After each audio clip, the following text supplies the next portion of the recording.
here with Melanie and Rob Tobias, who work at the Columbus City Attorney's Office in the Prosecutors Division. So, do you two want to tell me how long you've been practicing law and how long you've been married?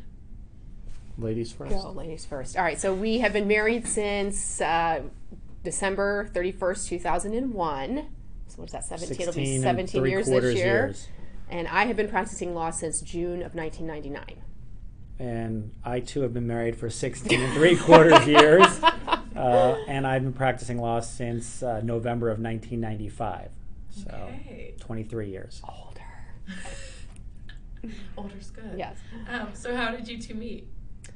At work. We met at work. At work. Office romance. So, yes, when I started at the Columbus City Attorney's Office, Rob had been a prosecutor there for a few years.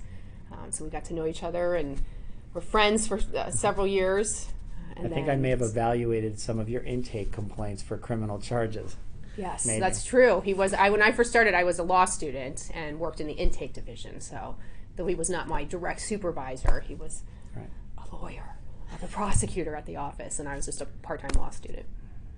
Okay, great. So, what's it like living with a lawyer?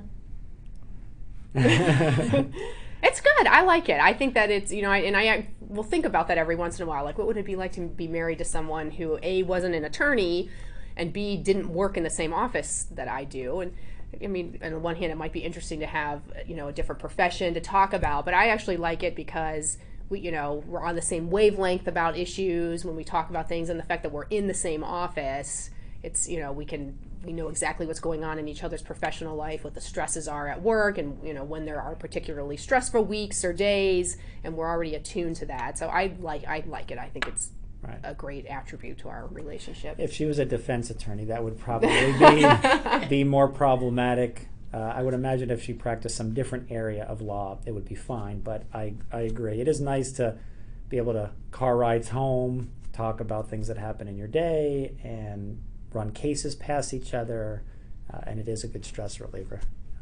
So do you two carpool to work? We do. 90%. Yeah, 90% of the time we ride to work together.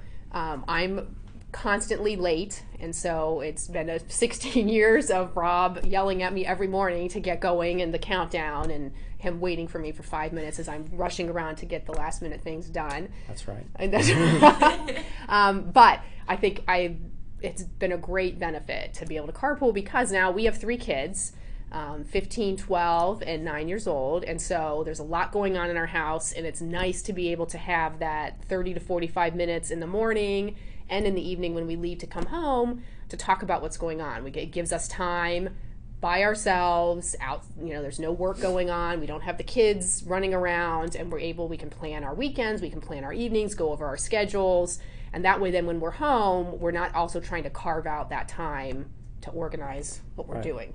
We make good use of the drive to work and drive home times. Yeah, because it's a bit of a trip, isn't it? Yes. About 30 minutes?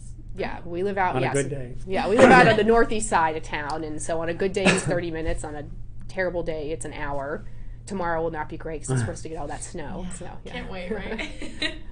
So how have you two maintained a healthy work-life balance while working together, not only in the same field, but in the same office? Well, that's super easy because we're on different floors. Right. Okay. So, and we do different things. So Melanie directs one unit, I direct a different unit. So our day-to-day work doesn't overlap very much. From time to time, it does. I'll call for an appellate issue question, or Melanie will call to ask about something related to an intake matter. But for the most part, we don't see each other a lot during the workday. I can imagine that being helpful. Yes, it's not. Yeah, so we don't eat lunch together. We get enough, time in the mornings and the evenings. So yeah, we don't see a lot of each other. Right. But since we're both in the management team at the city attorney's office, it is nice though because we do have meetings where we're together and are kind of helping shape the direction and policies in the office. And again, we can talk about that then at later, after work or other times. So it makes it convenient. But that's. Okay, so what would you say are the biggest challenges and then the biggest benefits of maybe not working with your spouse, but being in the same office? Well, the challenges could be, we haven't, this will hopefully never be the issue, but God forbid, what if we got divorced? That would be really awkward. And we actually have Is there had. something I should know? Well, and so, clearly if we're ever fighting or not getting along, or there are issues going on, it's hard to say. Yes, we do work on the separate floors at work, but we have all the same colleagues and all the same friends at work. So that potentially could be an issue if you have personal stress going on in your We've had some quiet car rides to or from work when we were fighting. So that's, I guess, the negative is that if you're not happy with your spouse, you have to get in the car. You can't get away from them. You have to get in the car and drive to work or come home with them. So that's probably a negative, is that you don't get a little bit more space. The benefits, I think we talked about, just being able to kind of commiserate together or share accomplishments together and then bounce ideas off of each other. There's definitely more pros than cons. Right. And we both have been at the city attorney's office for so long. We love it there. It's a great atmosphere to work. Our colleagues are wonderful, and it's just fun to be able to have that kind of same social group that we have with one another, and then be able to tell stories and talk about things and not have to start at the beginning and fill each other in on the background of what's going on and who these people are. Again, it's just an immediate shorthand. We know exactly what's happening. So that definitely outweighs any potential negative. Right. Yeah. Very rarely do we disagree on a work-related issue. And even if we do, it's primarily civil. And he knows civil I'm right. Civil discharge. Right. And you know that I'm right, so. Oh, that's true. Oftentimes I'll have somebody in my office and I'll have a question and I'll be like, let me call the smartest person I know. And then I call Melanie.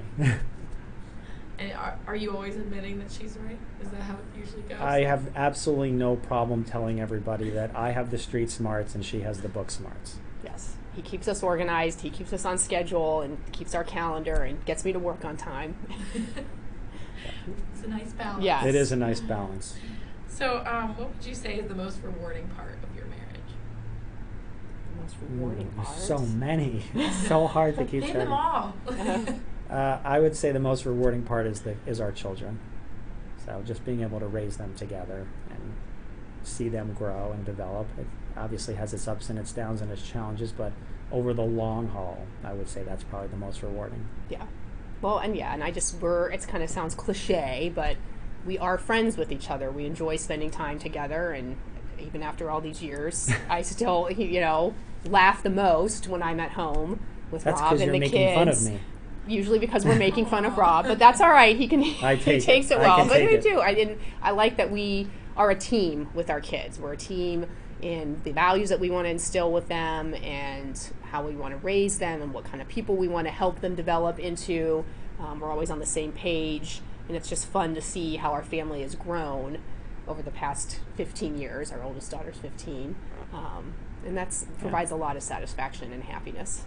I think when you have kids, they just come first. So our relationship sometimes may suffer because of that, or get put on the back burner because we're so focused on raising our children. So. But they're getting older. They're going to leave soon. Soon, right? So the oldest is in high school? She's a sophomore, yeah. Sophomore, okay. Exciting time. Yes, driving, getting getting ready her to drive. temp- She's already we'll get her temps, studying for soon. her temps, for her temp test. Oh, she'll do great. Yeah. It's easy. Yeah. We're not worried about her. The other two, we'll see. All right, well, that's all we have, unless you two have anything you want to add. Any closing arguments? Closing arguments? Closing arguments. Do you want a kiss to end the video? No.